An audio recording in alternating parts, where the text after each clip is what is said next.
Saya hari ini meneruskan siri pertemuan dengan NGO. Pada hari ini ada 10 sebenarnya NGO yang hadir. Pagi tadi saya berjumpa dengan 5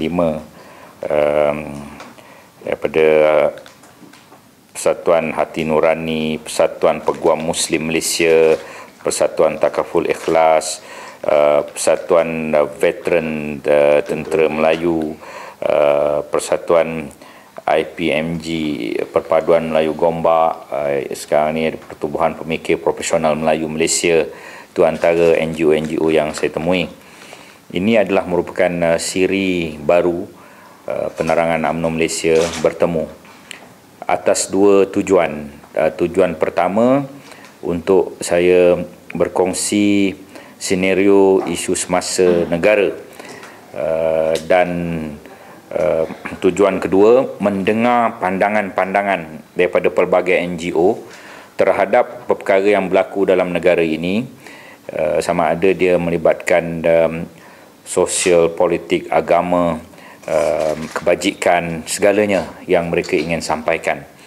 Dan saya menerima surat-surat permohonan dan juga memorandum pandangan-pandangan mereka.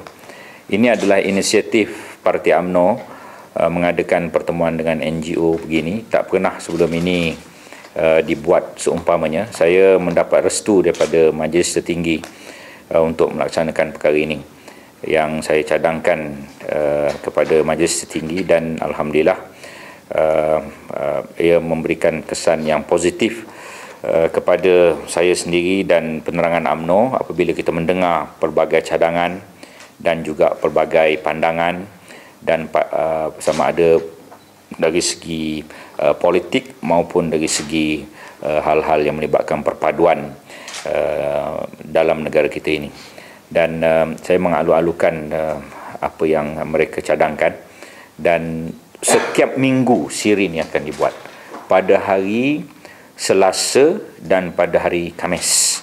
Selasa pagi, tengah hari petang; Khamis pagi, tengah hari petang. Setiap minggu. Saya tak tahulah sampai bila. Tapi saya kira selagi saya boleh, saya akan buat. Ya. Macam hari Khamis ini, QPEX, ABIM juga saya libatkan tentang pertemuan begini. Dan selain daripada itu, saya juga menjadikan penerangan UMNO ni sebagai jambatan parti untuk bersama dengan NGO ini. Selain daripada itu, saya juga sebagai penerangan dan publicity Barisan Nasional. Ya. Jadi atas satu lagi jawatan Timbalan Menteri JPM, tiga jawatan ini, maka saya diminta diberikan restu oleh Majlis Tinggi untuk mengadakan perkara ini. Spesifiknya yang saya ingin sampaikan pada hari ini ialah mengenai pemilihan PAS pada hujung minggu, dan ada pandangan-pandangan yang menyatakan maka berkuburlah sudah usaha perpaduan Melayu, kerana yang menang adalah kumpulan-kumpulan yang Anwarinas, Erdogan, dengan segala istilah-istilah itu. Selaku Ketua Penerangan, saya tidak melihat begitu. Ya. Kita melihat secara positif, walaupun Saudara Muhammad Sabu, walaupun Mahfuz Salahuddin Husam nombor 2, nombor 3 dalam PAS, sebagaimana yang disebut oleh Timbalan Presiden, pintu rundingan antara PAS dengan UMNO itu tidak tertutup. Ya. Tak kiralah dia kumpulan penyokong Anwar, tak penyokong Anwar. Pada kita, perkara yang lebih besar di atas kita ini ialah perpaduan Melayu secara keseluruhan. Dan saya juga ingin melihat satu sebutan positif yang disebut oleh Presiden PAS. Banyak yang negatif tu saya tolak tepilah, because I'm a positive thinker. Me personally, saya adalah orang yang berfikiran positif. Beliau menyebut bahawa dalam satu laporan yang saya baca, dia kata boleh ada perundingan yang tertentu melibatkan isu Palestin misalnya, ya, melibatkan isu-isu pendidikan misalnya, ya, ada disebut sepatah dua dalam dia punya PC. Saya ingin menjurus perkara yang disebut itu. Dan untuk makluman, sebagai contoh, perwakilan Palestin yang hadir itu, kita aturkan berjumpa dengan Perdana Menteri. Itu di antara contoh bagaimana kita boleh bekerjasama. Saya ingin maklumkan bahawa perwakilan Palestin yang berjumpa Perdana Menteri itu, mereka juga menghadiri muktamar PAS. Jadi kalau perkara macam itu kita boleh lagi bekerjasama, itu adalah satu ruang, satu cahaya daripada kegelapan itu, ada rupanya cahaya-cahaya yang mana kita boleh bersama. Saya ingin meluaskan ruang-ruang cahaya itu supaya akhirnya perpaduan Melayu itu menjadi suatu kemuncak kepada segala usaha-usaha ini. Jadi sekali lagi saya ingin menyatakan, walaupun yang menang itu disebut kumpulan begitu begini, namun pintu bersama dengan PAS ini adalah terbuka, dan saya kira itu jugalah pandangan Presiden sebelum ini yang tidak berubah, yang sehari dua yang lalu disebut oleh Timbalan Presiden. Hal-hal yang negatif itu saya cukuplah yang dah dikomen oleh orang-orang lain. Saya ingin bercerita tentang bab ini. Kalau dalam majlis tinggi itu, saya kira saya antara orang yang betul-betul mengharapkan agar duduk bersama atas perkara yang boleh kita bincang sama-sama, akan jadi satu kenyataan. Saya menghormati sifu saya itu, Yang Amat Berhormat Yang Amat Bahagia Tun Dr. Mahathir Mohamad. Dia memang ada pandangan-pandangan tajam yang menjadi ikutan, dan ramai pengikutnya memikir perkara yang sama pada saya. Selain pada kapal asing, DAP lah yang menang. Tapi sekarang ini tertumpu bahawa UMNO, NGO mengharapkan agar kisah-kisah perpaduan itu jangan terhenti hanya kerana kumpulan yang begitu rupa memimpin PAS sekarang. Pada kita, itu harapan kita, dan ini perkara utama yang saya nak sampaikan dalam PC pada hari ini. Yang sebenarnya, Yang Berhormat, siapa saja yang memimpin PAS, kita akan berusaha untuk menyatupadukan Melayu. Ya. Itu hasrat matlamat NGO. Kerana kita tak ada nampak lain cara untuk menyelamatkan negara ini melainkan menyatupadukan Melayu. Itulah. Siapa saja memimpin PAS, kita tak kisah. Yang kita nak, ahli-ahlinya itu semua, saya katakan tadi, adik-beradik kita, saudara sedaging. So harapan, dan kita tidak berfikir langsung yang kita akan terus berpecah. Kita akan bertaut. Kerana negara Malaysia satu saja, tak dua. Dan kita akan jumpa mereka supaya mereka mau berunding dan berbincang. Itu satu tawaran daripada NGO. Mereka akan berjumpa dengan PAS. Kita dah jumpa, dah dua tiga kali jumpa, dah jumpa. Akan teruskan perjumpaan. Akan teruskan. NGO pelbagai kaum tu itu satu lagi saya nak maklumkan.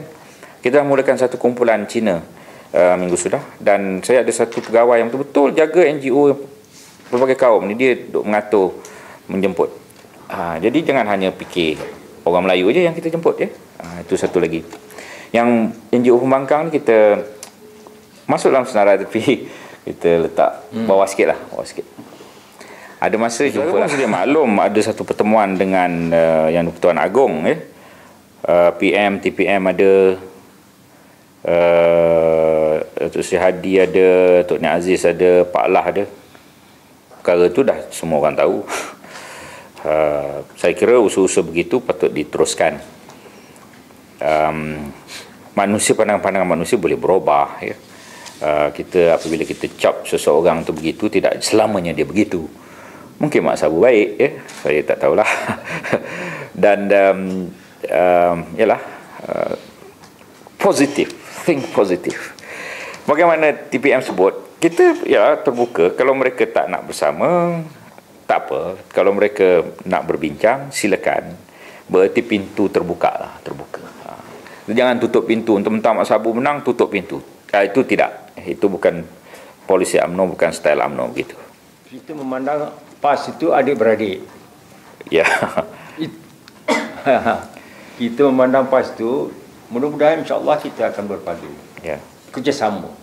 Itu yang kita nakkan. Sebab kata yang berhormat tadi, kalau Melayu itu berpecah, negara semua rugi.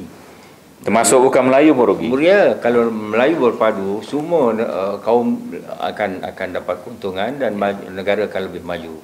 Jadi kita mesti memikirkan masa depan yang cerah. Jadi harapan kita belum putus lagi. Mereka insya-Allah akan berpaut dengan kita. Ini harapan NGO itu. Ya, betul. Harapan NGO itu ahli UMNO dan ahli PAS akan berfikiran satu jurus untuk memajukan negara. Kita tak ada rasa negatif, kita tidak ada rasa apa. Kita hanya berusaha untuk menyatu padukan. Itulah dia, dan NGO hari ini memang itulah hasrat kita. Dari segi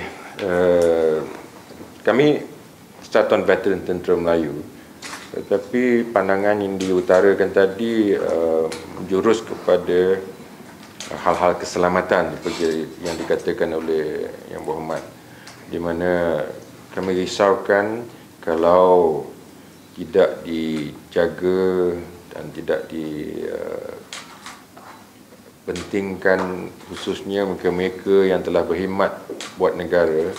Kita takut nanti akan menimbulkan masalah buat negara, sebab kami masih lagi ingin terus berkhidmat untuk negara, dan kami amat risau kalau perpaduan kestabilan negara itu tergugat, maka keselamatan dan kemajuan rakyat dan seluruh negara akan terganggu, dan kita tidak akan mencapai matlamat yang kita Presiden Persatuan Peguam Muslim dia ada cadangan tertentu, Presiden Hati Nurani ada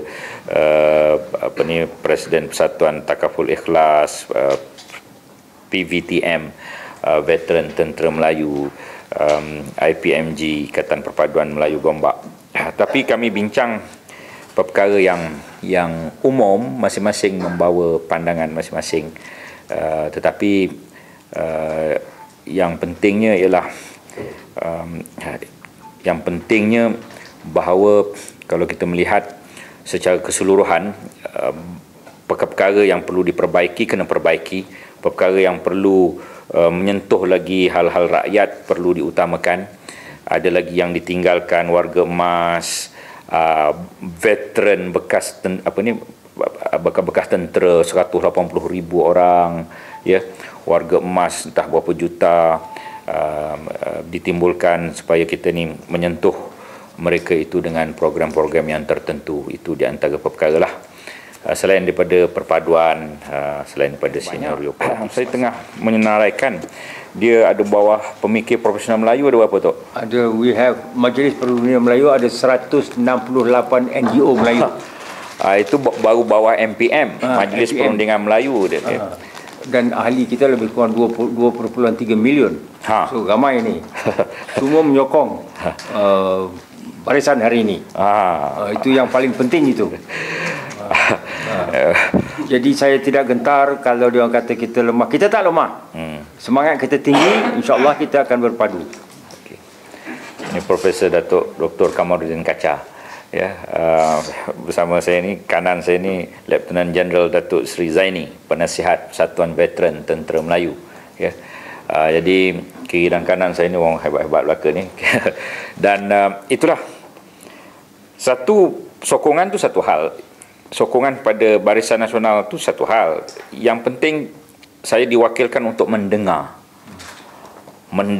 pandangan, ya, menerima memorandum, menerima surat, ya, berbincang perkara. Itu yang kalau saya secara peribadi saya ingin meletakkan perpaduan Melayu tu sebagai satu perkara yang penting lah. Itu satu perkara yang serius, number one.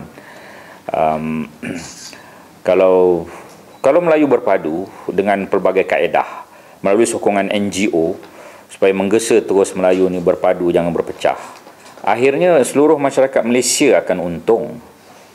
Itu satu poin yang cukup penting, ya. sebut perpaduan Melayu bukan hanya untuk orang Melayu, tetapi untuk rakyat Malaysia pelbagai kaum juga akan untung apabila masyarakat majoritinya bersatu dan tak berpecah dan tak bercakaran, sentiasa berfikir positif untuk masa depan, bukan hanya berfikir titik bengek yang menyebabkan kita ni hancur lebur, ya. Yang kita ni sentiasa berpolitik, tidak berekonomi, ya. Bila mesyuarat utama. Jadi perkara ni penting, ya. Apabila kita ni kurang berpolitik tapi lebih berekonomi, negaranya secara keseluruhan akan maju. 9 tahun aja lagi kita ni nak maju, bukan begitu? 2020 9 tahun lagi. Jadi kalau Melayu berpadu, masyarakat lain juga untung.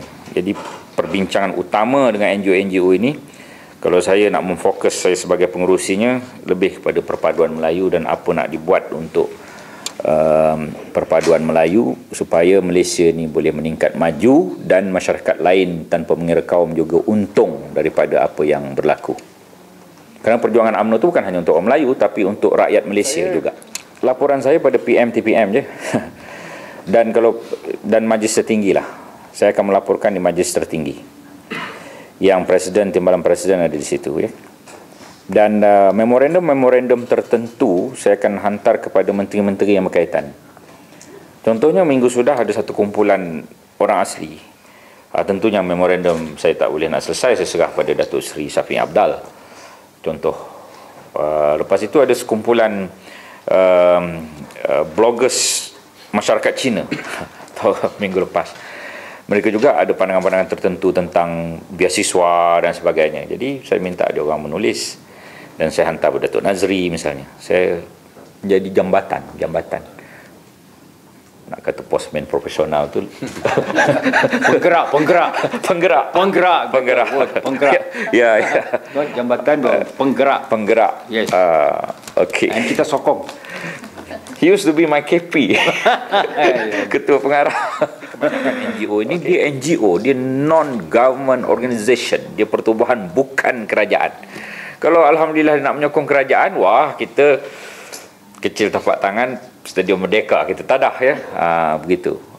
Tetapi NGO is still NGO, non-government organization, pertubuhan bukan kerajaan. Kalau mereka nak menyokong kerajaan, thank you, alhamdulillah, syukur. Ini sebahagian pada usaha kita lah, usaha untuk mendekati pelbagai golongan. Dan saya melihat ada ruang untuk penerangan berjumpa dengan NGO sebab tak ada orang jumpa. Jadi saya mengambil inisiatif untuk buat main. Dan pemimpin politik yang terlibat pada ketika itu sudah tidak ada. Sekarang ni set baru. Yes. Betul ya? Set baru yang tidak ada dalam kejadian itu pada saat itu tahun 80 gitu, ya. Dah tak ada. Yang ada pun yang Berhormat Mulia Tengku Razali dia sekadar ketua bahagian Guru Musang. Bukan ahli majlis tinggi pun. With due respect to him, dia memanglah dia orang veteran lama. Yang lain tak ada dah.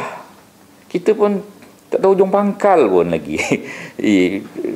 Belah sana pun Datuk Ni Aziz saja pun yang ada. Jadi biarlah yang berlalu tu berlalulah. Ini orang baru yang dah generasi, berapa generasi dah. Perkara itu masih lagi nak diingat ke perkara kenangan lama yang menusuk kalbu tu? Bukalah buku baru, lembaran baru, tak, ya? Apa salahnya? Suasana baru. Jadi pemimpin baru, ya? Idea baru, idealisme baru, perjuangan baru, transformasi itu juga perubahan baru yang besar maksudnya. Jadi Datuk Najib pun tak terlibat masa tu. Tan Sri Muhyiddin tak terlibat masa tu. Bukan begitu? Tak terlibat. Naib presiden yang ada sekarang tak terlibat. Ahli majlis tertinggi yang ada sekarang ni seorang pun tak terlibat dalam perkara yang disebut oleh Datuk Ni Aziz yang berulang-ulang kali disebut tu. Jadi anggaplah kami ni satu kumpulan baru, ya, satu set baru yang dengan pengharapan baru. Rakyat pun yang tahu tentang cerita itu dah ramai yang tak ada. Sekarang ni generasi baru macam Sedari dan yang kita ada yang kat dalam ni. Jadi lupakanlah yang lama. Untuk menyelamatkan negara. Kita nakkan perpaduan dan kestabilan politik. Alhamdulillah. Dua jenis. Alhamdulillah.